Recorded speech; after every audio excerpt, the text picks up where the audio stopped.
Ranking Member Senator Hirono for her opening remarks.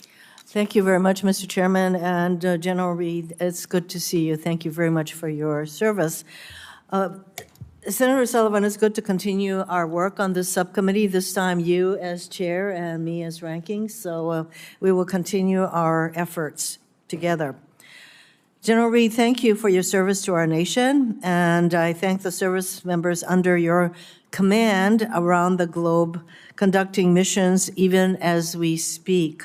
Transcomm plays a critical role in the movement of people, supplies, and equipment anywhere in the world. Your command remains the backbone of our military to ensure the joint force remains agile and responsive. However, as the landscape for logistics continues to evolve, we must adapt to the new reality and full spectrum of emerging threats, ranging from cyber attacks to kinetic strikes on ports and airfields, and we need to recognize that contested logistics will be a battlefield in itself. Fortunately, the Air Force is currently taking steps to modernize its aerial refueling fleet, shifting toward a new tanker design that can operate in contested environments. The blended wing body, BWB aircraft, is a promising solution offering 90% more range, upwards of 50% more fuel efficiency, 80% more fuel offboard capability for sortie generations, takes up to 40% less space on airfields, flies 2,000 feet higher, and requires less landing and a takeoff distance. All I can say is wow and very impressive. We have to make it happen. Beyond these critical benefits, the blended wing body design would save at least $900 million per year on fuel. $900 million. In the short term, 3D printed micro vanes on transport aircraft reduce drag, pay for itself in just 7 months, and yield a few percentages on fuel as well. While that may not sound like much at first glance, the DoD spends over $10 billion each year on operational energy costs. To be clear, investing in operational energy programs is not just about cost savings, it directly enhances our lethality, readiness, and ability to sustain operations in the Indo-Pacific and beyond. Unfortunately, the transcomm assets have been recently used in a very inefficient manner and at great cost to the Department of Defense, all for, in my view, political show.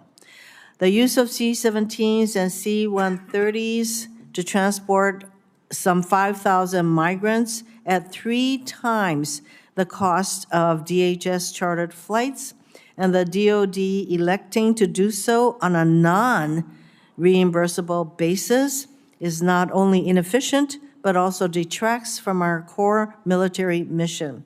Just last year, the Department of Homeland Security removed over 685,000 individuals without DoD assistance, the largest amount of people since 2011. Obviously, during the Biden years that DHS managed to do this.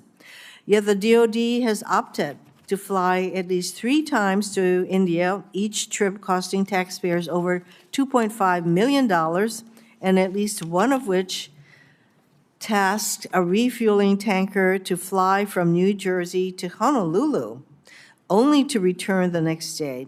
Beyond the questionable legal basis under which this is occurring, I want to know who is making the decision to fly in such an inefficient and costly manner. There was a time when my Republican counterparts would object to DoD writing a blank check to do the job of another government agency. Transcomm must remain focused on strategic mobility and not burdened with missions that are outside its intended purpose. Transcomm would be far better off returning to its rightful focus on contested logistics. Because energy security remains a critical challenge, our forces in the Indo-Pacific, for example, at Kwajalein Atoll, rely on vulnerable fuel shipments. In the event of conflict, these fuel supply lines would be prime targets for our adversaries. A more resilient energy strategy incorporating distributed energy assets and more efficient technologies is essential for maintaining operational effectiveness. Transcomm is a key pillar of our national security, but we must ensure that it remains focused on its core mission. Whether by modernizing our tanker fleet or strengthening contested logistic capabilities, we must make the right investments and policy decisions. So, General Reed, again, I thank you for your leadership. Look forward to your testimony.